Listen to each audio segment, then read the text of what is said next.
धन्यवाद हो कि आज हमारे इस कलीसिया की इस गीतों की सेवकाई ने आपको स्पर्श किया है। प्रभु जी, हम आपको धन्यवाद देते हैं कि आज इस वचनों के द्वारा हमारे दिल और अंतःकरण जो है वो फिर से आपने खोल दिए, इसलिए कि जो पवित्र आत्मा के सामर्थ्य से भरा हुआ वचन जो है वो हमारे दिलों में कार्य करने पाए। आज फिर से आप हमारा अकेलापन दूर करने जा रहे हैं और दूतों की वाणी, दूतों की महिमा जो स्वर्ग में चल रही थी, वही महिमा और स्तुति करने का अवसर हमें आपने प्रदान किया।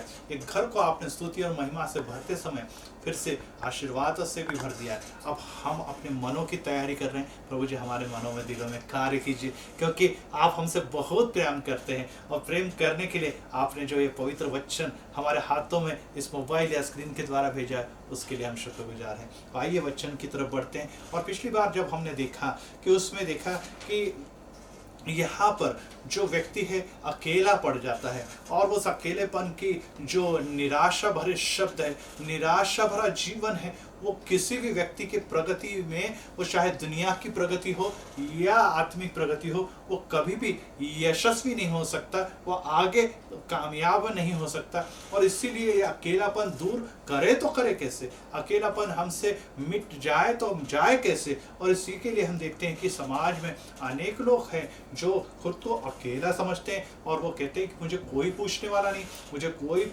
मैसेज करने वाला नहीं, मुझे कोई फ़ोन करने वाला नहीं, मुझे कोई पत्र लिखने वाला नहीं, मुझसे कोई बातचीत करने वाला नहीं, मैं बूढ़ा हो चुका हूँ, अब मैं किसी काम का नहीं रह गया। और तो जवान लोग कहते हैं कि अभी मैं जवान हो चुका हूँ, लेकिन मेरे माता पिता को, मेरे दोस्तों को मेरे साथ समय नहीं। और ऐसे अवस्था में वो डिप्रेशन में, कई बार डिप्रेशन में चले जाते हैं। और ऐसे ही में अनेक लोग बीमार हैं और उनके लिए जब हम देखते हैं कि वो आईसीयू में है या हॉस्पिटल में है या सालों से अपने बिस्तर पे सोए हुए हैं, और वो भी इस समस्या में निराश हो जाते हैं और वो लोगों के परिवार में रह के भी अकेले पड़ जाते हैं। कई लोग ऐसे हैं जो प्रभु की सेवकाई करते समय लोगों ने, परिवार ने उनको ठुकरा दिया है, उनको दूर कर दिया है, समाज ने उनको अपमान और निंदा की दृष्टि से देखा है। और ऐसे समय में वो एलिया प्रमाण के समान अपने आप को अकेला पाते हैं कि प्रभु जी सभी मारे गए, मैं ही अकेला बच गया हूँ। तो भी प्रभु कहता है कि मत डर, मैं तेरे साथ हूँ। और इसीलिए आज जब हम वचनों की तरफ जा रहे हैं तो हमें देखना है, यही देखना है कि जब एक कोई भी मेमना खो जाता है तो उसका जो गडरिया होता है वो 100 मेमने में से एक मेमने के लिए जाता है, 99 को छोड़ देता है। 99 को यीशु कहते कि मैं 99 भेड़ों को छोड़ दूंगा, उस एक मेमने के लिए मैं जाने वाला हूँ, उसे ढूंढने वाला हूँ।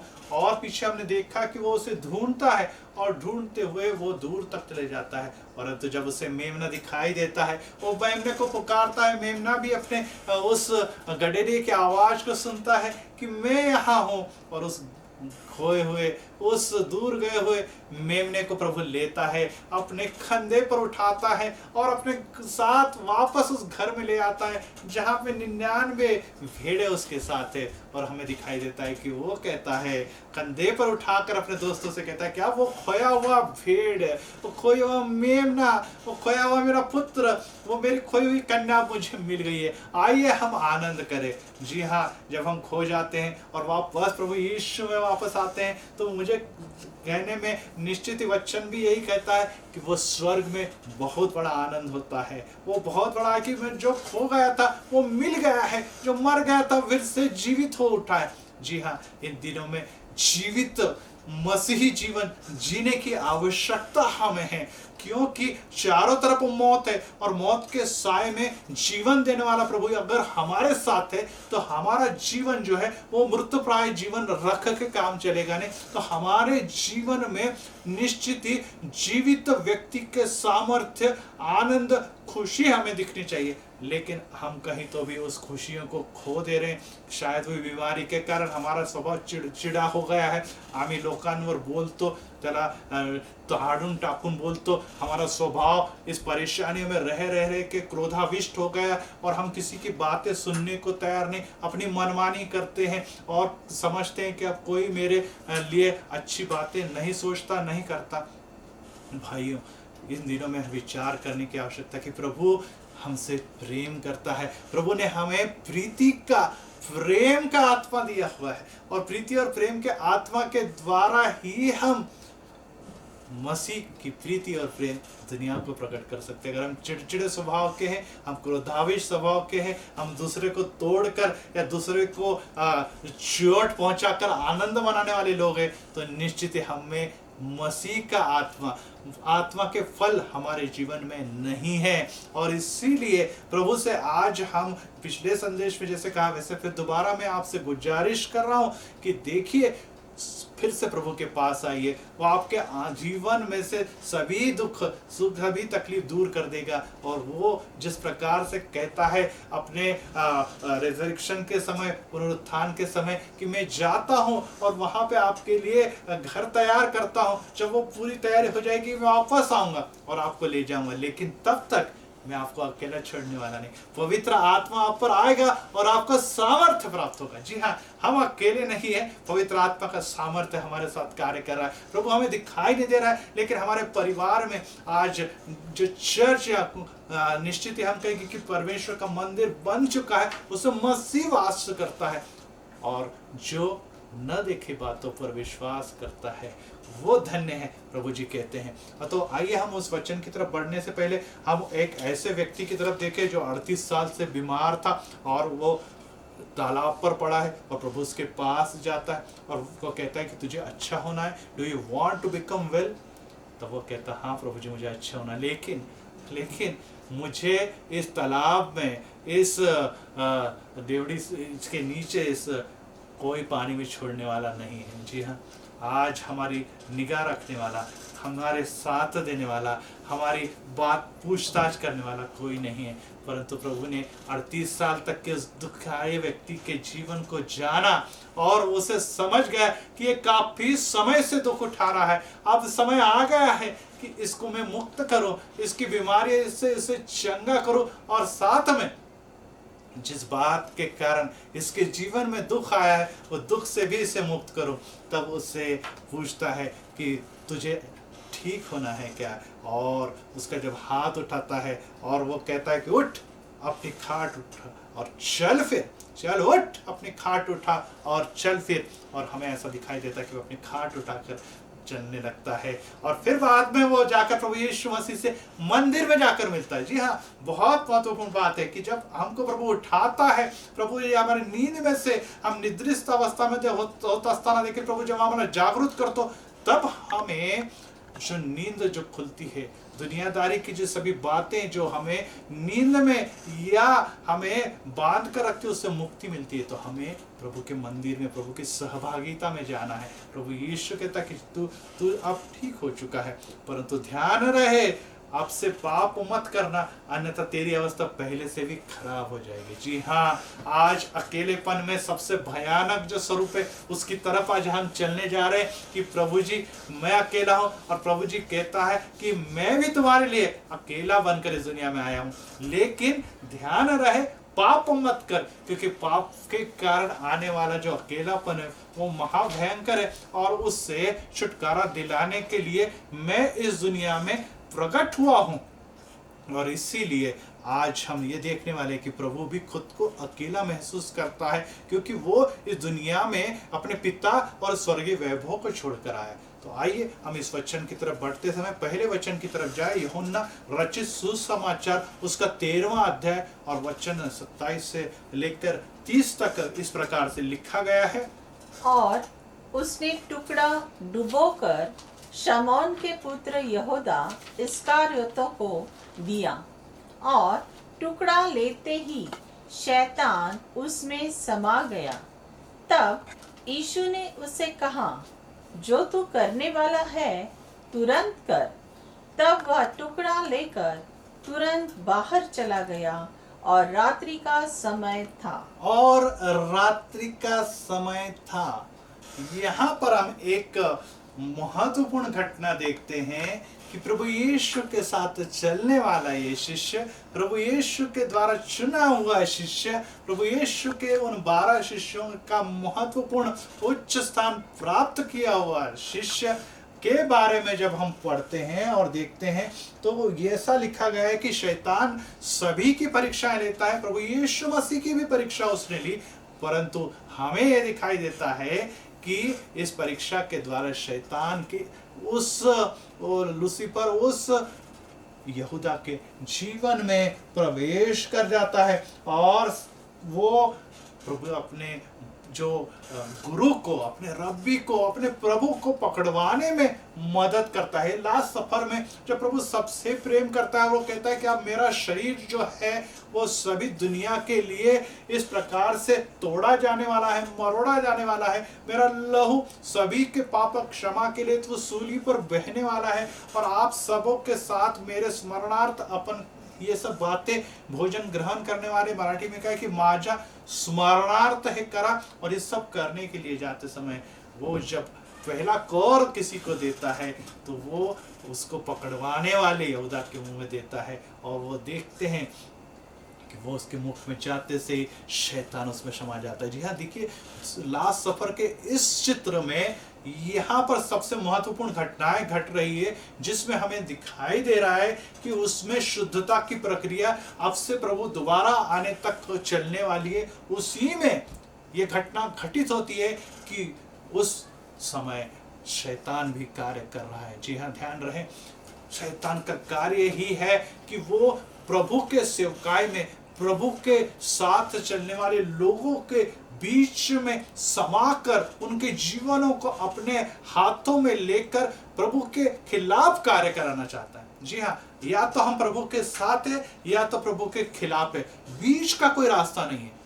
फिर से रिपीट कर रहा हूं, या तो हम प्रभु के साथ चल रहे हैं और उसकी सेवकाई कर रहे हैं, या तो हम प्रभु के खिलाफ है और उसकी नाम धराई कर रहे हैं। तो ये ध्यान में रखते हुए जब यहूदा शैतान को अवसर देता है कि वो आए और उसके दिल में कार्य करे और एक जो महान बात वो करवाना चाहता था कि वो दुनिया का मसीहा करके दुनिया पर राज करने के लिए उस सिंहासन पर बैठने वाला था और यहूदा की ये इच्छा थी कि वो बैठे, परंतु जब ये प्रक्रिया पूरी होती हुई नहीं दिखती है तो वो निराश हो जाता और निराशा, अकेलापन उन शिष्यों के बीच में वो अकेला ऐसा था कि वो यहूदिया प्रांत से नहीं था और परिणाम ये हुआ कि उस अकेलेपन ने, खाली दिमाग ने शैतान को घर बनाने का अवसर दे दिया और परिणाम ये हुआ कि शैतान जैसे उसके मुख में यीशु के हाथ का, शरीर पे यीशु के हाथ का स्पर्श का अनुभव करता है, कहा गया है कि वो टुकड़ा लेके तुरंत बाहर गया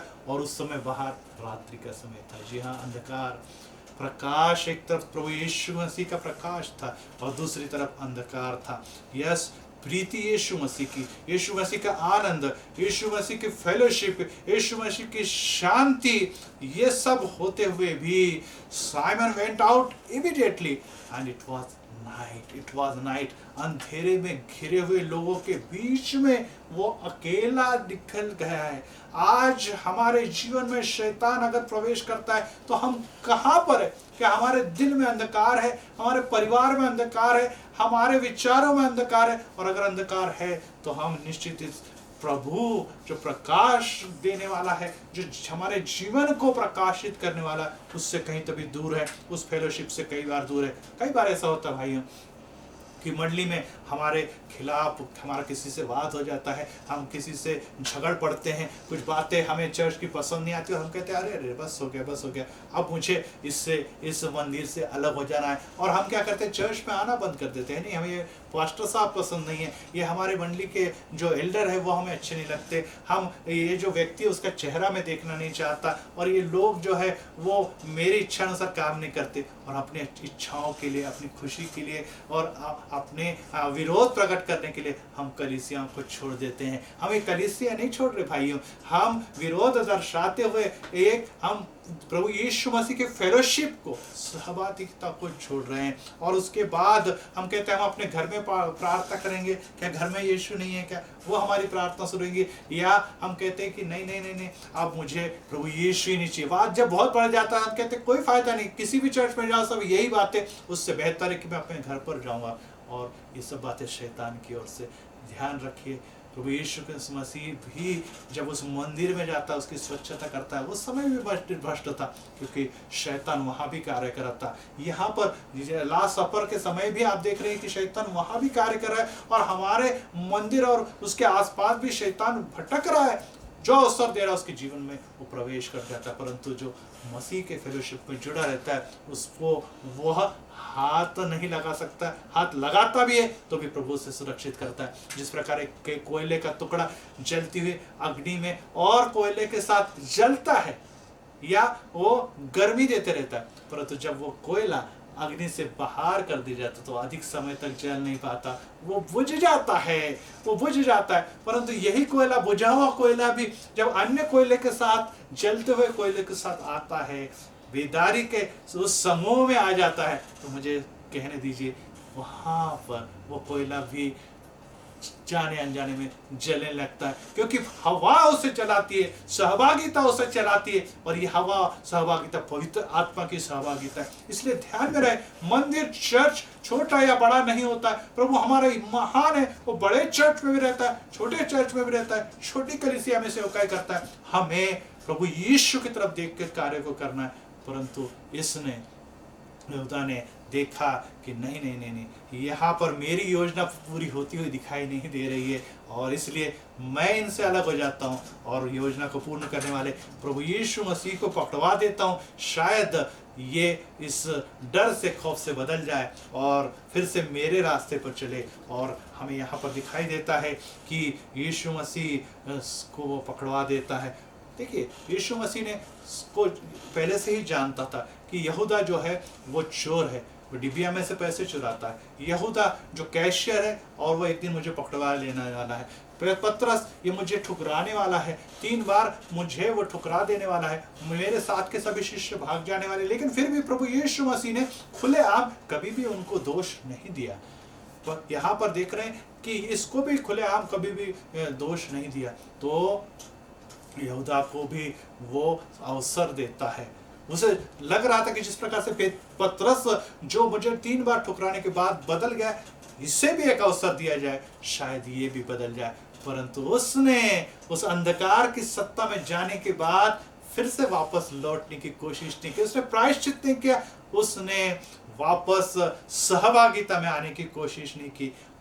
तो कारण क्या था उसके जीवन में? खोया, लगा हुआ पाप। जी हाँ भाई और बहनों, हम पाप के कारण समाज में अकेले, हम पाप के कारण कलीसिया में अकेले, हम पाप के कारण देख रहे हैं कि अपने घरों में अकेले पड़ गए, हम पाप के कारण प्रभु से दूर है। और सबसे भयानक अकेलेपन का जो कारण है वो है पाप। और इसलिए पापों से अपने मुंह फिराए और प्रभु के पीछे आए। और इसीलिए पहले यूहन्ना पहला अध्याय और वचन 6 से 9 में इस प्रकार से कहा गया है, यदि हम कहें कि उसके साथ हमारी सहभागिता है और फिर अंधकार में चले तो हम झूठ बोलते हैं। हम झूठ बोलते हैं। यहूदा अंधकार में जाता है और फिर भी कहता है कि मैं उसका शिष्य रह के काम करूंगा, ये झूठ है। क्योंकि अंधकार में जाने के बाद प्रकाश के साथ उसका कोई भी संबंध नहीं रहता। हम असत्य बोल रहे हैं, वचन कहता है, और सत्य पर नहीं चलते।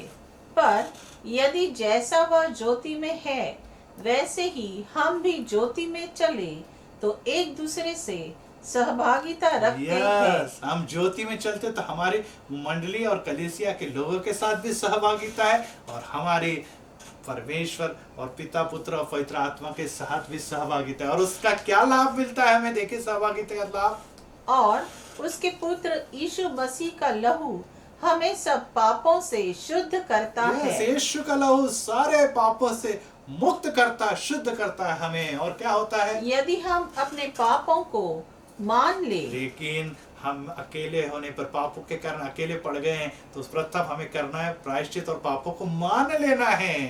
तो वह हमारे पापों को क्षमा करने और हमें सब अधर्म से शुद्ध करने में विश्वास योग्य और धर्मी है। यीशु मसीह विश्वास योग्य, क्योंकि वही एक ऐसा खुदा है जिसका लहू हमें पापों से मुक्ति देता है और हमें धर्मी मार्ग पर चलाता है।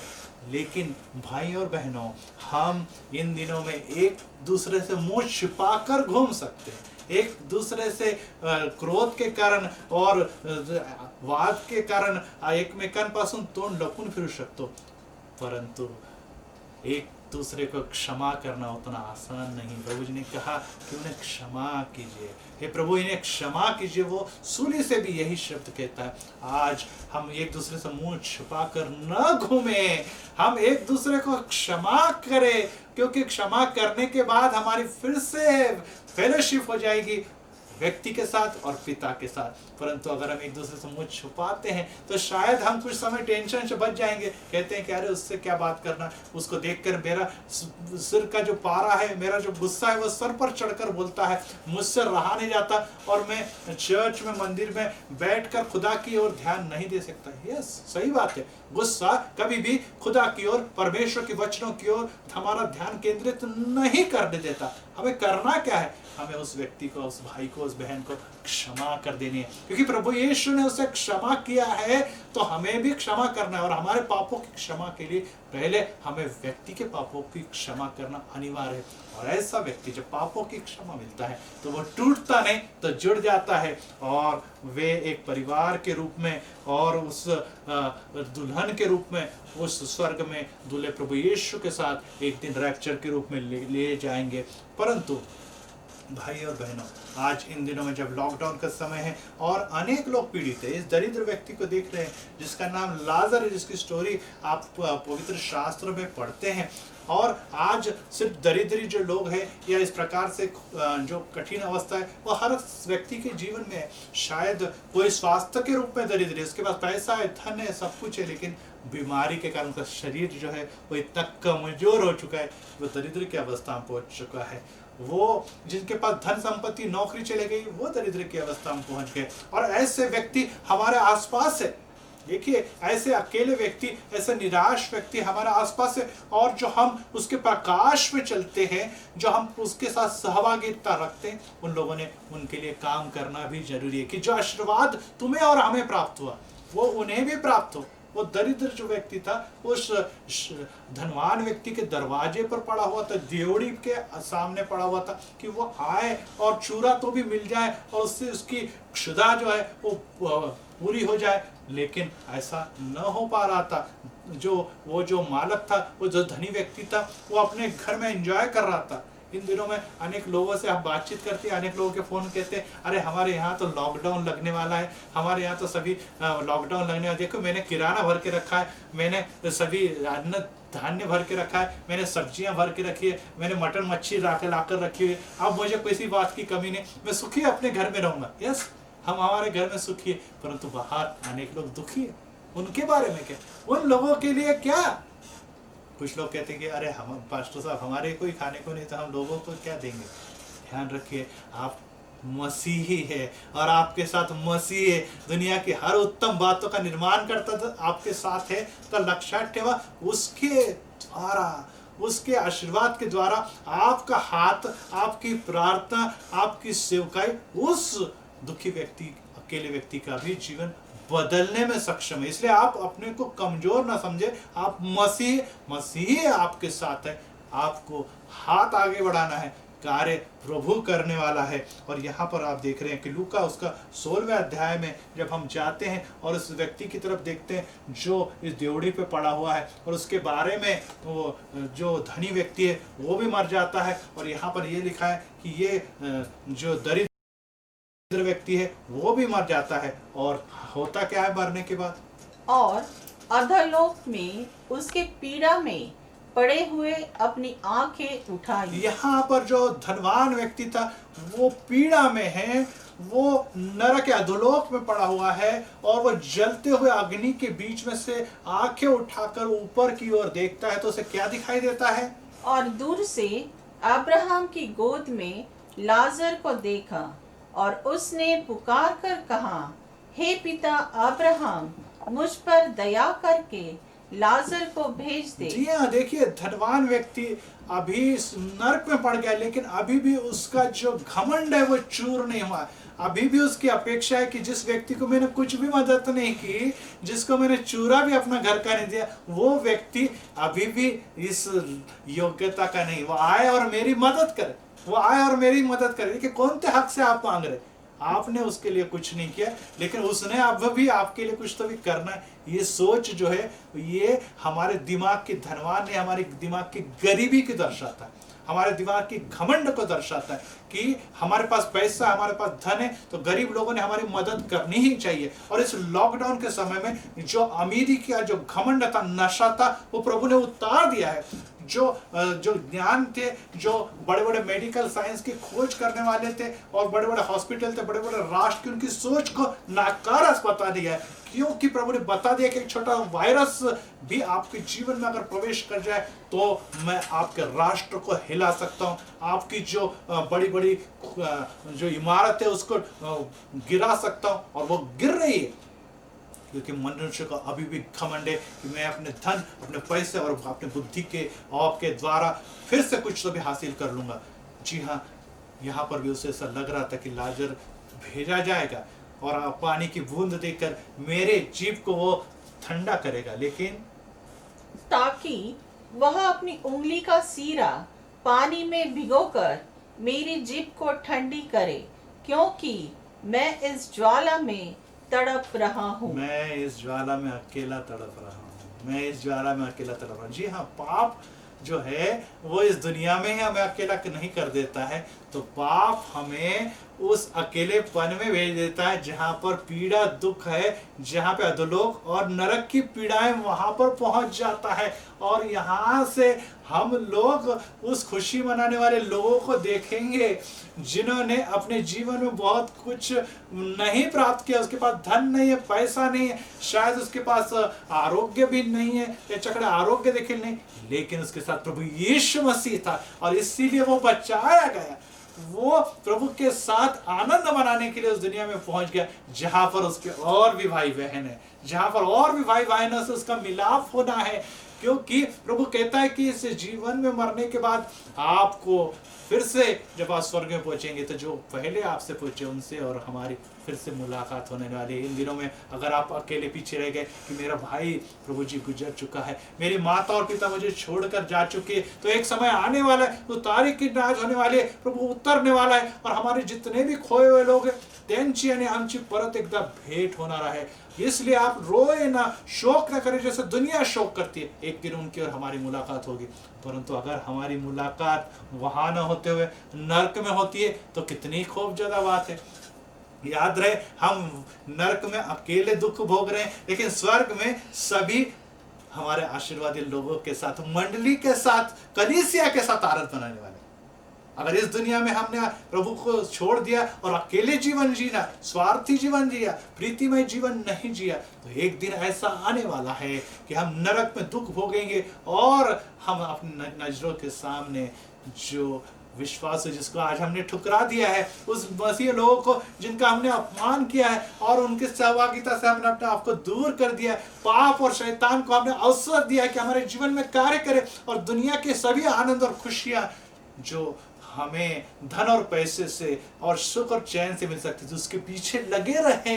प्रभु और प्रभु की योजना और प्रभु के वचन और उसकी सेवकाई का महत्व न जाना, कलीसिया और मंडली से हम दूर रहे, प्रभु का वचन और प्रार्थना हमने नहीं की, आनंद और काम में इतने बिजी हो गए कि हमें प्रभु के लिए समय ही नहीं मिला। और ऐसे समय में फिर हम अकेले पड़ जाते हैं, दवाखाने में अकेले पड़ जाते हैं, आईसीयू में अकेले पड़ जाते हैं, दुख तकलीफ में अकेले पड़ जाते हैं, शैतान हमें अकेला कर देता है और फिर कहता है कि हमें जीने की कोई इच्छा ही नहीं रहेगी, हम खुद का जीवन समाप्त कर लेते हैं या अपनी मौत हमारे पास आ जाती है और उस नरक में अकेले तड़पते हैं, ज्वाला में हम जलते रहते हैं भाइयों।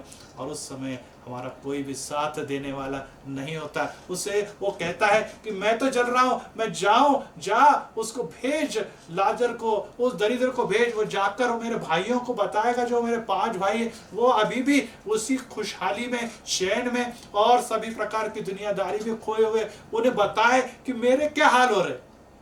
अगर इन दिनों में हम होते तो हम कहते कि ये वीडियो मैं बनाकर दे रहा हूँ, ये वीडियो देखिए, मेरे दुख तकलीफ का वीडियो मेरे भाइयों के पास भेजो, उसे दिखाओ कि देखो मेरी कितनी तकलीफ है। यस, ये वीडियो उस भाई ने देखा तो भी वो उससे सुधरने वाले नहीं है, क्योंकि उनके नजरों में पाप का चश्मा लगा हुआ है। शैतान ने उसके चारों तरफ एक दीवार खड़ी करके रखी है जिसको पार पड़ना बहुत मुश्किल है, क्योंकि उन्हें आनंद है इस दुनियादारी में। और हमें आनंद कहाँ है? हमारा आनंद कहाँ है? हम अपने आप को अकेला ना समझे, हमारा आनंद प्रभु यीशु मसीह की सहभागिता और फेलोशिप में है। और फिर भी देखिए अभी वो घमंडी व्यक्ति क्या कहता है कि उसे जाकर कहे कि उन्हें साक्षी दे कि मेरे हालात क्या है। लेकिन यहाँ अब्राहम कहता है कि नहीं नहीं नहीं, ये कोई व्यक्ति के वहां पर मूसा है, वहां पे बाइबल है, वहां पे सेवकाई है, वहां पे भविष्यवक्ता है, वहां पर संदेष्टे हैं, उनका सुने, उनकी बातें सुने। लेकिन उसको जानता था कि वो नहीं सुनने वाले, वो नहीं सुनने वाले वो पांचों भाई। क्यों? क्योंकि वो दुनिया की मौज मजा में खोए हुए हैं। आज हम कहाँ पे खोए हुए हैं? आज हम प्रभु यीशु मसीह के रास्तों पर बैठे हुए। तो धन्य हो आप। परंतु आप दुनियादारी में खोए हैं, अकेलेपन में खोए हैं, शैतान के बंधनों में खोए हुए हैं। तो ध्यान रखें, हमें इन दिनों में अपना पवित्र शास्त्र खोलना है। लॉकडाउन के इस अकेले समय में, लॉकडाउन के इस कठिन समय में, मृत्यु के इस छाया में, अब प्रभु हमें यही संकेत दे रहा है कि अब समय आ गया, सुधरो, रास्ता बदलो। मैं तुम्हारी राह देख रहा हूं, मैं तुम्हें अकेलेपन से दूर ले जाने के लिए मैं उस रास्ते पर आपको ले जाना चाहता हूं जो प्रकाश का मार्ग है, और आपको प्रकाश के मार्ग पे चलना है। यहूदा ने उस शैतान को अपने में प्रवेश करने दिया और वो अंधकार में समा गया और उस मौत को उसने गले लगा लिया। हमें प्रभु यीशु मसीह का जीवन गले लगाना है, प्रभु यीशु के साथ चलना है। तो इसलिए भाई और बहनों, दुनिया के अकेलेपन से, बीमारी के अकेलेपन से, समाज का त्याग के अकेलेपन से भयंकर है पाप का अकेलेपन। और पाप का अकेलेपन जो है वो हमारे लिए बहुत ही गंभीर है। तो आइए, जब ब्रदर दीनाकरण के एक उदाहरण में जो हमेशा ध्यान में आता है, दीनाकरण के सामने एक पास्टर गए और उन्होंने रोते हुए कहा कि पास्टर कि दीनाकरण, भाई दीनाकरण, मुझे बड़ा दुख है और मैंने अपनी सेवकाई इन दिनों में रोक दी है, बंद कर दी है। उन्होंने कहा क्या हुआ? उन्होंने कहा मेरा एक लौता पुत्र था जो वचन में था, प्रार्थना में था, वर्शिप में था, गीत गाता था और सभी प्रकार के सामर्थ्य से भरा हुआ था। और मुझे बड़ी खुशी थी कि आने वाले दिनों में मेरे घराना वो बहुत आगे लेकर जाएगा, प्रभु में लेकर जाएगा। परंतु अचानक वो बीमार पड़ गया, बहुत दवा दारू हमने खर्च की, कुछ परिणाम नहीं हुआ और वो मर गया। वो मर गया और मेरा दिल टूट गया कि प्रभु जी इतना सेवकाई करने वाला, इतना प्रभु में चलने वाला, इतना वचनों में चलने वाला, प्रभु आपने उसे क्यों उठा लिया? आपने मुझे उसने क्यों उठा लिया? और मुझे इसके कारण बहुत निराशा मेरे मन में छा गई और मैं कहने लगा कि प्रभु जी बस, अब मैंने सब कुछ किया, मेरे बेटे ने सब कुछ किया, क्या मिला? मुझे मौत मिली, मुझे अकेलापन और अश्रु मिल गए। तो भाई दीनाकरण ने कहा कि नहीं, मैं आपका तकलीफ समझ सकता हूँ। वो पास्टर साहब कहते हैं, अरे दीनाकरण भाई, आप क्या मेरी तकलीफ समझेंगे? दीनाकरण कहा कि मेरी बेटी भी एक एक्सीडेंट में मारी गई, इसलिए जवान बच्चे को गंवाना क्या है वो मैं समझता हूँ। और मैं आपको इस समय यही कहना चाहता हूँ कि मेरे हालात भी ऐसे ही थे। उस समय मैंने भी प्रभु से चिल्ला कर कहा कि प्रभु जी, मेरी बेटी एंजेला को मैंने गंवा दिया है, आप मुझे साथ ऐसा क्यों होने दिया? आप कहाँ थे उस वक्त? तो उसने कहा, उस पिता परमेश्वर ने कहा, मैं वहां पर था जहां पर मेरा पुत्र यीशु मसीह सूली पर हमारे लिए, दुनिया के लिए प्राण अर्पण कर रहा था। मैं वहां पर था जहां मेरा बेटा प्रभु यीशु, इकलौता बेटा प्रभु यीशु मसीह ने अपने प्राण सूली पे अर्पण कर दिए थे। मैं वहां पर था और मैंने उसे नहीं रोका, मैंने उसे नहीं रोका, क्योंकि ये मौत जो थी अनेक लोगों का जीवन बचाने के लिए थी। ध्यान रखे भाइयों बहनों, प्रभु यीशु हमें यही कहता है कि मैं तुम्हारे दर्द को, मैं तुम्हारी तकलीफ को समझ सकता हूं, क्योंकि अकेलेपन में मैं भी बड़ा हूं, मैं भी आगे चला हूं। और प्रभु यीशु मसीह ने अपने पिता का सिंहासन छोड़कर इस दुनिया में आते समय उस सिंहासन का त्याग किया, उस स्वर्गीय वैभव स्वरूप का त्याग किया। उसने प्राचीन जनों की स्तुति और भक्ति का मार्ग त्याग किया। वो दिव्य दूत और जो सेना उसके साथ चलती थी उससे वो दूर गया और सराफीम दूत की सेवकाई जो चल रही थी उससे हटकर वो अकेला एक मनुष्य के रूप में सभी वैभव को त्याग करके इस दुनिया में आया कि एक सामान्य व्यक्ति बनकर वो जिए, सामान्य व्यक्ति बनकर जिए। और यशाया 53:3 में उस सामान्य व्यक्ति ने किस प्रकार के अवस्था को प्राप्त कर लिया है या किस प्रकार के जो कठिन अवस्था को प्राप्त किया, वो यशाया 53:3 कहता है, वह तुच्छ जाना जाता और मनुष्यों को त्यागा हुआ था। जी हाँ, न सिर्फ मनुष्य वो अकेलापन नहीं महसूस कर रहा था, बल्कि लोगों ने उसको त्याग दिया, लोगों ने उसको तुच्छ मान लिया है। वह दुखी पुरुष था, रोग से उसकी जान पहचान जी थी। हाँ, सभी रोग उसके मस्तक पे, उसके सर पे लाद दिए थे, उसके खांधे पे लाद दिया था। और प्रभु यीशु सबसे दुखीतम व्यक्ति उस समय बन चुका था, वो हमारे लिए और आपके लिए। और लोग उससे मुख फेर लेते जी थे। हाँ, सबसे भयानक और सबसे चेहरा पीड़ित चेहरा अगर किसी का इस दुनिया में होगा तो वो प्रभु यीशु का, और उसको लोग देख नहीं सकते थे, ऐसी अवस्था में वो गया।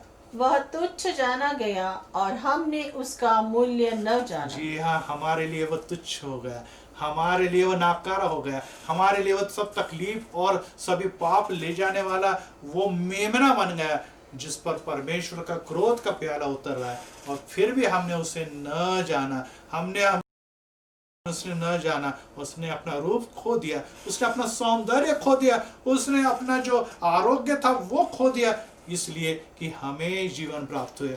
और इसीलिए भाइयों बहनों, जान लीजिए कि प्रभु हमसे बहुत प्रेम करता है, और वो हमारे को प्रभु परमेश्वर के साथ जोड़ने के लिए एक जो दीवार, पाप की दीवार परमेश्वर और मानव के बीच में निर्माण है, उसे गिराने के लिए, हमें परमेश्वर के साथ सहभागिता में जोड़ने के लिए, हमारा अकेलापन पापों में है वो दूर करने के लिए तुच्छ जाना गया। और दुनिया ने उसे न माना, क्योंकि वो हमसे प्रेम करता था। और जब हम उस सलीब की तरफ देखते हैं, उस सलीब की तरफ हमारी दृष्टि जाती है, तो उसके बहने वाले शरीर का लहू, उसके पड़े हुए कोड़े, उसके मस्तक पे कांटों का मुकुट, छेदे गए हाथ और पांव में से बहने वाला खून हमारे लिए बहा, इसलिए कि वो हमें सहभागिता देते रहे, वो हमारे जीवन में कार्य करता रहे। और वो चीखता रहा, चिल्लाता रहा कि प्रभु जी मुझे बचाओ, नहीं प्रभु जी ने क्षमा कीजिए। मारने वालों के लिए वो क्षमा की प्रार्थना करता है।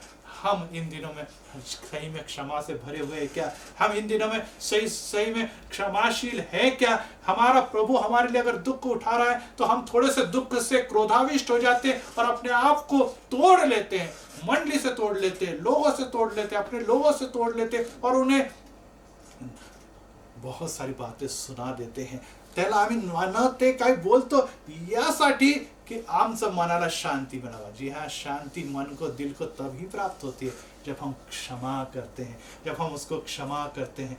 और प्रभु यीशु मसीह तो अकेला था ही था, परंतु वो अकेलेपन में उसने उस सलीब को ढोते हुए वहाँ पर हमारे सब धर्म पाप और हमारे सभी व्याधि और सभी प्रकार की बीमारियों को भी उसने लेकर उस सूली पर अपने प्राण अर्पण कर लिए। और फिर आगे इस पर ऐसा लिखा गया है, परंतु यह सब इसलिए हुआ है कि भविष्यद्वक्ताओं के वचन पूरे हो, तब सब चेले उसे छोड़कर भाग गए। देखिए, आप सब चेले उसे छोड़कर भाग गए।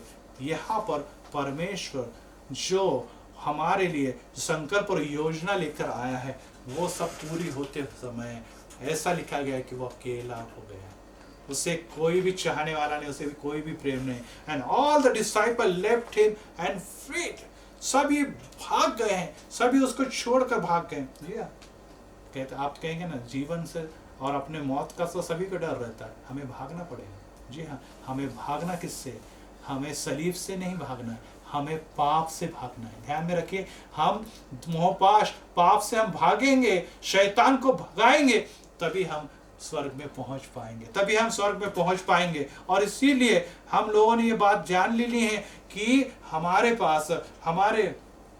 पास अगर धन नहीं है, पैसा नहीं है, कोई बात नहीं, लेकिन हमारे पास प्रभु यीशु मसीह, और उसने अकेलापन सहन किया है, उसने अकेले दुख अपने जीवन में ले लिया। और उसके प्रिय शिष्य जो 3.5 साल तक उसके साथ थे, जिसने प्रभु यीशु मसीह की सेवकाई को पूरा करने का अभिवचन दिया है, लेकिन जब परेशानी आई, दुख क्लेश आई, तो वे अपना मुंह फिराने वाले नहीं, तो दूर भाग गए और प्रभु यीशु मसीह को शत्रुओं के हाथ में अकेला छोड़ गए। जी हाँ, आज हमें प्रभु यीशु मसीह उस शत्रु शैतान के हाथ में कभी भी अकेला छोड़ने वाला नहीं है। जब जब हम पुकारेंगे, वो हमारे पास होगा और हमें मुक्ति देगा, हमें छुटकारा देगा। और इसी के लिए उसने सूली और सूली पर सभी दुखदायी दुख सहन किए। इसलिए न घबराए, न परेशान हो आप अकेले, परंतु पाप में न पड़े। अगर पाप में रहते समय हमें अकेलापन आता है तो ध्यान में रखिए, शैतान के हाथों के चंगुल में फंसकर हम अपना खुद का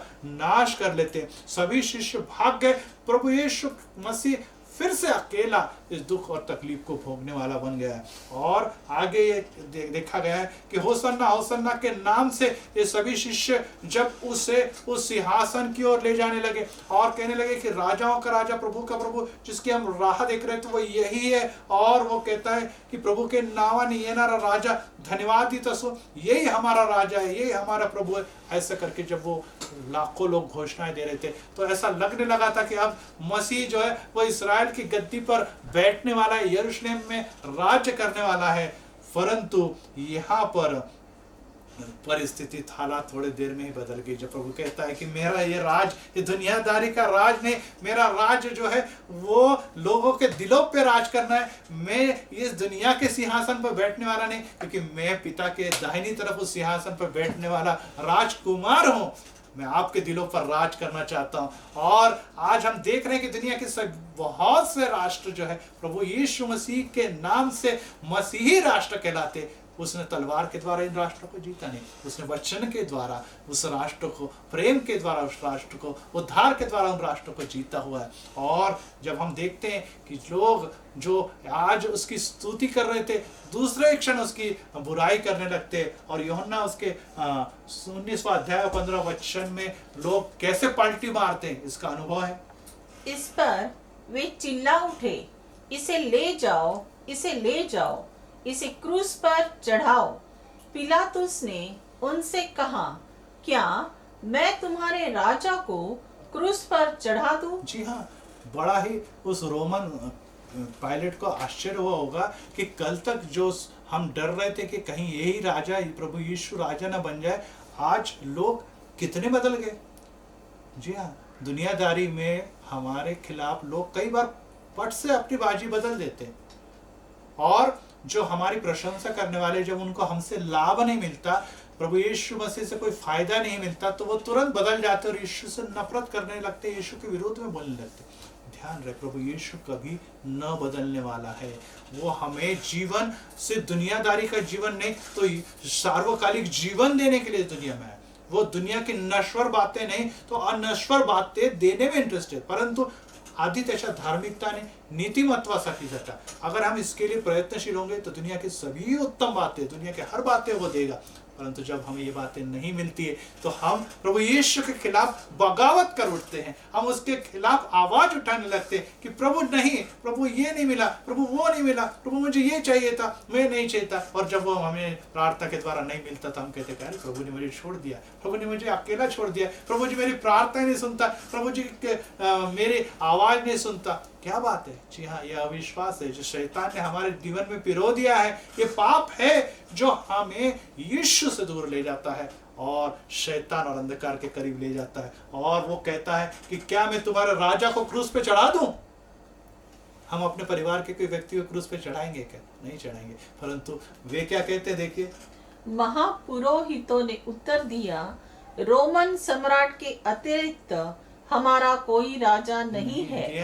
लोग कहते हैं, अरे हमारा राजा तो हमारा पंत प्रधान है, हमारा राजा तो हमारा प्राइम मिनिस्टर है, हमारा राजा तो हमारा मुख्यमंत्री है, पर राजाओं के राजा, प्रभु के प्रभु को हम नहीं मानते। जिसकी स्तुति धन्यवाद कर रहे हैं, हम उसी के खिलाफ खड़े हो जाते, क्योंकि हमारे को कोई दुनिया का लाभ नहीं मिलता। हम पैसे के लिए, हम समृद्धि के लिए, हम धन के लिए, हम दुनियादारी के सभी चाहत के लिए अपने राजा को ठुकरा तो नहीं रहे, हम उसको अकेला तो नहीं छोड़ रहे। प्रभु जी कहता है कि यस, अकेलापन क्या होता है ये मैंने देखा, मेरे शिष्य ने मुझे छोड़ दिया, मेरे यहूदा मेरे साथी ने मेरे साथ बगावत कर दी और मुझे पकड़वा दिया। मेरा पतरस जो मंडली का प्रमुख बनने वाला था वो मुझे 3 बार ठुकरा देता है और मुझे नकार देता है। और ये देखिए, कपड़े बिछाने वाले, मेरा महिमा और स्तुति गाने वाले, मुझे धन्यवाद देकर राजाओं के राजा के स्तुति का यज्ञ अर्पण करने वाले, क्या है? तो आज उससे कहते हैं कि crucify him, crucify him, crucify him. वो तेला वधस्तंभ भी चढ़वा, इसको हमें हटाना है। और ऐसे में प्रभु को दुख नहीं हुआ, निश्चित दुख हुआ, परंतु प्रभु जानता था मनुष्य प्रवृत्ति को बदलने के लिए ये वध सूली पर मेरा अर्पण किया हुआ मेमने का शरीर और बहाए हुए रक्त के द्वारा ही इन्हें मुक्ति मिलने वाली है। और वो मुक्ति मिली भी, उन्हें मुक्ति मिली भी। और इसीलिए मरकुस इसका 15वां अध्याय और वचन 33 और 34 में किस प्रकार से कहा गया, देखिए। और दोपहर होने पर सारे देश में अंधियारा छा गया और तीसरे पहर तक रहा। तीसरे पहर यीशु ने बड़े शब्द से पुकार कर कहा, इलोई इलोई लबा शबकतनी, जिसका अर्थ है, हे मेरे परमेश्वर, हे मेरे परमेश्वर, तूने मुझे क्यों छोड़ दिया। फिर से एक बार अंधकार छा गया। समय है दिन का, सूर्य ने अपना मुख वहीं पर रहने दिया और यहाँ पर अंधकार छा गया है। ये अंधकार का समय में पिता परमेश्वर ने अपना मुख छुपा लिया, क्योंकि सूर्यदारी के सभी पाप मसीह पे और प्रभु यीशु पर, इस मेमने पर लाद दिए गए। और परमेश्वर जो है वो पाप को नहीं देख सकता है और अपने मुंह को छिपा लेता है। इस समय तक सभी उसके दुनियादारी के सबों ने उसे छोड़ दिया, और इस समय जो अनंत कालिक उसका पिता है वो भी उसे त्याग देता है और वो पूरी तरह से अकेला पड़ जाता है। और वो कहता है, हे मेरे परमेश्वर, हे मेरे परमेश्वर, तूने मुझे क्यों छोड़ दिया। My God, why have you forsaken me? Why have you forsaken me? मुझे क्यों छोड़ दिया है। और देखिए भाइयों, हमारा प्रभु यीशु मसीह उस सूली पर अकेला सभी पापों को लाद कर हमारे जोड़ने के लिए, हमारे मुक्ति के लिए, हमें जीवन देने के लिए, हमें शंगाई देने के लिए, हमें शैतान पर विजय देने का अधिकार बहाल करने के लिए वो मारा गया है। और ऐसा कहते समय आज हम अगर कहते कि मैं अंधियारे में हूँ, अगर मैं पाप में हूँ, मेरा कोई नहीं, मेरा साथ देने वाला कोई नहीं, तो जान लीजिए प्रभु यीशु मसीह खुद कहता है कि मैं भी इनमें से गया, मेरे स्वर्गीय पिता ने भी मुझे छोड़ा और दुनियादारी के साथियों ने भी मुझे छोड़ दिया, परंतु फिर भी मैं किस ओर देखता हूँ, किसकी ओर देखता हूँ। प्रभु ने आपकी उद्दिष्ट थे कि इस दुनिया में मुझे क्या करना था, आज हमें किस लिए चुना है वो हमने जाना है क्या। यस, आपको प्रभु की मरोपर्यंत सेवा करण्यासाठी निवडले, आपको मरणोपरांत तक आपकी सेवकाई प्रभु में बनाए रखने के लिए आपको चुन लिया। आपके दिन में दुख तकलीफ आएंगे जाएंगे, दिन और रात आएंगे और जाएंगे, तूफान और समृद्धि आएगी जाएगी, परंतु हमें प्रभु को नहीं छोड़ना, क्योंकि प्रभु भी हमें कभी नहीं छोड़ता। आज वो हमें दिखाई दे, अगर ना दिखाए वो हमें कभी नहीं छोड़ता। और यहाँ पर हमें दिखाई देता है कि ये 3 प्रहर तक दुख सहन करने वाला प्रभु यीशु मसीह हमारे लिए पेड़ पर टांगा हुआ शापित व्यक्ति बन गया। और वचन ऐसा कहता मराठी में कि त्याला आम्हासाठी पाप असे करण्यात आले, उससे हमें हमारे लिए पाप गिना गया और इसीलिए परमेश्वर का क्रोध भी उसके लिए उत्तर आया। आज जब हम प्रभु यीशु मसीह के सिर पर कांटों का मुकुट देखते हैं तो उसने उस स्वर्गीय मुकुट को एक तरफ रखा हमारे लिए और अपने सर पर कांटों का मुकुट रखा, इसलिए कि हमारे सिर पर आने वाले दिनों में नीतिमत्व का मुकुट प्राप्त हो। कांटों का मुकुट ग्रहण करने के द्वारा ही हमें नीतिमत्व का मुकुट प्राप्त हुआ है। और इसीलिए उस मुकुट को एक समय हमें उस प्रभु यीशु मसीह के सामने, जहाँ पर प्राचीन अपने घुटनों पर गिरते हैं और उसके पैरों पर घुटनों पर गिर के उसकी आराधना करते और अपने मुकुट को उसके पैरों पर रख कर कहते हैं कि आप ही ऐसे हैं खुदा, आप ही ऐसे हैं जो इस के पात्र हैं। जी हाँ, ऐसा दिन हमारे लिए भी आने वाला है, परंतु आज हम अपने आप को अकेला न समझे तो प्रभु यीशु के साथ जाए। प्रभु यीशु कहता है कि मैं आपकी तकलीफ को समझ सकता हूँ, मैंने अकेलेपन का दुख सहा है, मैंने अकेलेपन में भी अपने पिता को नहीं छोड़ा है और हरदम पिता के समाज की तरफ अपनी दृष्टि लगाई है। आपने मेरे से क्यों दृष्टि हटा ली, आपने मेरे से विश्वास दूर क्यों किया। अंधकार और शैतान यहूदा के समान आपको निगलने के लिए तैयार है, आपको ग्रसित करने के लिए तैयार है। आप सावध हो जाए, आप जागरूक हो जाए, अंधेरे में नहीं तो सहभागिता में बने रहे। और हमें दिखाई देता है कि वो कहता है कि जाओ, मैं जाता हूँ, आप यरूशलेम में रहना और राह देखना, मैं पवित्र आत्मा आप पर आएगा और आपको सामर्थ प्राप्त होगा। यस, हमें इकट्ठा रहना है, इकट्ठा रहना है, और वो इस इकट्ठे रहने में पवित्र आत्मा आप पर उतरेगा और आपको सामर्थ प्राप्त होगा। यस, इन दिनों में आप दूर हो गए हैं क्या? इन दिनों में आप खो गए हैं क्या? पिता, पुत्र और पवित्र आत्मा की सहभागिता आपको देने के लिए आज फिर से वचन आपकी तरफ पहुंचा है। आपकी निराशा, आपके दुख, आपकी परेशानी, आपकी बीमारी, आपका अकेलापन, आपके सभी प्रकार की शैतानी बंधन के लिए मैं अभी प्रार्थना करने वाला, क्योंकि हमारा खुदा हमारे रिफ्यूज है, हमारी स्ट्रेंथ है, और वो हमेशा हमें तकलीफ और ट्रबल से छुड़ाने के लिए तैयार है। तो आइए आप अपने नेत्रों को बंद करें और प्रभु परमेश्वर की तरफ जाएं और प्रार्थना करें, क्योंकि वो हमसे प्रेम करता है। अपने आंखों को बंद करें। प्रभु जी, हम धन्यवाद देते हैं, अपने हाथों को उठा के, अपने दिलों को उठा के, अपने जीवन को आपके हाथों में देख के यही कहते कि प्रभु जी आप हमसे प्रेम करते हैं, परंतु हमने आपको ठुकरा दिया है। हम की दुनिया की परेशानी, दुनिया की चिंता, निराशा और सभी प्रकार के दुख और दर्द हमें आपसे नजर हटाने के लिए, शैतान हमें बाहर खींचने के लिए, अंधकार की सत्ता में हमें ले जाने के लिए तैयार होते समय आपका दाहिना हाथ हमारे परिवार पे, हमारे घर पे रखिए। हमें इन दिनों में परमेश्वर आपके भवन से, आपके चर्च से दूरी प्राप्त हुई है। हम अपने घरों में सेवकाई और प्रार्थना कर रहे हैं। प्रभु जी, हमारा मन एक चित्त नहीं हो पा रहा है, हमारे विचार प्रभु जी आपकी तरफ एक नहीं हो पा रहे। प्रभु जी हमें शक्ति दीजिए। और इन दिनों में प्रभु हमसे ये कहता है, अपने बाइबल अपने हाथों में लीजिए, मन से उसे पढ़िए, एक चित्त होकर उससे ध्यान दीजिए, अपने घुटनों पे आइए, आंसू बहाइए, प्रार्थना कीजिए, क्योंकि प्रभु इस दुख तकलीफ में आपके साथ है।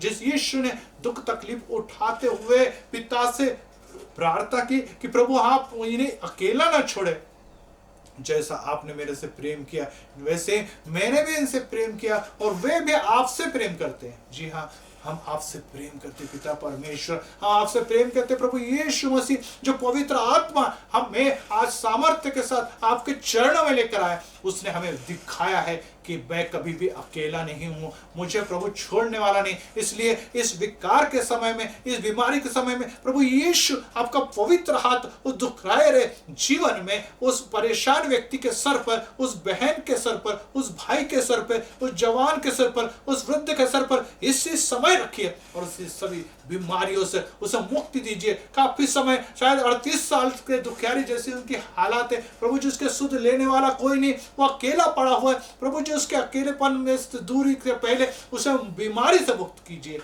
और प्रभु यीशु आज फिर से वही कहता है कि जा, फिर से पाप न करना, नहीं तो तेरी अवस्था पहले से भी बदतर हो जाएगी। यस, हम फिर से पाप नहीं करेंगे। तो प्रभु आपके लहू में, आपके संरक्षण के कवच में निरंतर आगे बढ़ते जाइए। अनेकों की नौकरी चली गई है, अनेकों की तनख्वाह कट गई है, अनेकों की नौकरी के अवसर समाप्त हो गए, अनेकों की पढ़ाई रुक गई, अनेकों के घर के हालात बद और बदतर होते जा रहे। प्रभु जी उनके घर में आप है, इसी समय इन सभी हालातों से उन्हें मुक्ति दीजिए, उन्हें सभी परेशानियों से बाहर निकालिए प्रभु जी। और आप ऐसा कर रहे हैं, आपको धन्यवाद देते हैं प्रभु जी। आज हम फिर से प्रार्थना करते हैं कि लॉकडाउन के समय में हमारे घर के चारों ओर मौत मंडरा रही और मृत्यु के इस भयंकर अवस्था में हम कहाँ जाए। और प्रभु यीशु मूसा को जिस प्रकार से कहता है कि जा और उसके सबके घर के कपाल पट्टी को आपका रक्त लगा, और जिस जिस पर खून को मैं देखूंगा उसको मैं आगे जाऊंगा। और इस प्रकार से आज हम फिर से यही प्रार्थना करते कि आपके लहू हमारे घर पे, हमारे दीवारों पर, हमारे घर के चौखट पे लगाए, जिससे कि मौत हमारे घर में ना प्रवेश करने पाए और हम सुरक्षित रहें। प्रभु जी हम तैयार हैं, आप आने वाले ये सभी चिन्ह हमें दिखाई दे रहे हैं। ऐसे समय पवित्र आत्मा के द्वारा हमारा दिल, हमारे मन, हमारे परिवार की आप तैयारी कर रहे हैं। हम उस धनवान व्यक्ति के प्रवास के जैसे उस अधोलोक में रोने वाले, पीड़ा सहन करने वाले नहीं, तो हम लाजर के समान निश्चित ही उस स्वर्ग में आपके साथ राज करना चाहते हैं। जहाँ मेरे भाई, मेरे बहन ऑलरेडी है, मैं उनसे मिलना चाहता हूँ, उनके साथ भेंट करना चाहता हूँ। परंतु आज मैं उन भाई बहनों के लिए प्रार्थना करता हूँ कि जो दुख में है, जो पाप में है, जो अंधकार की सत्ता में, जो यहूदा के जैसे अंधकार में घिरे हुए, प्रभु जी उनको मुक्त कीजिए, उनके जीवन में कार्य कीजिए और उनके जीवन से शैतान की सभी मोहपाश दूर कीजिए, आपके पवित्र मार्ग पर उन्हें चलाइए। धन्यवाद देते हैं कि इस समय रेमा ब्रॉडकास्टर की ओर से ये वचन जो पहुंच रहा है उस सेवकाई को भी आप आशीर्वादित कीजिए, और ऑनलाइन के द्वारा इन दिनों में और भी जो भक्त लोग कार्य करें उनकी सेवकाई भी हमारे जीवन तक पहुंच रहे, उसके द्वारा भी हमें आशीर्वादित कीजिए। क्रिस्ती मंडली की सेवकाई आप विशेष आशीर्वादित कर रहे हैं, धन्यवाद देते प्रभु जी। फिर से आपने हमारे सबकी प्रार्थना सुनी, यीशु के मीठे और मधुर नाम से आमीन। अभी प्रभु यीशु मसीह का अनुग्रह, पिता परमेश्वर का प्रेम और पवित्र आत्मा की सहभागिता ये सभी संदेश सुनने वाले और इस प्रार्थना में सहभागी होने वाले लोगों के साथ अब से सदा सर्वकाल बने रहे। आमीन।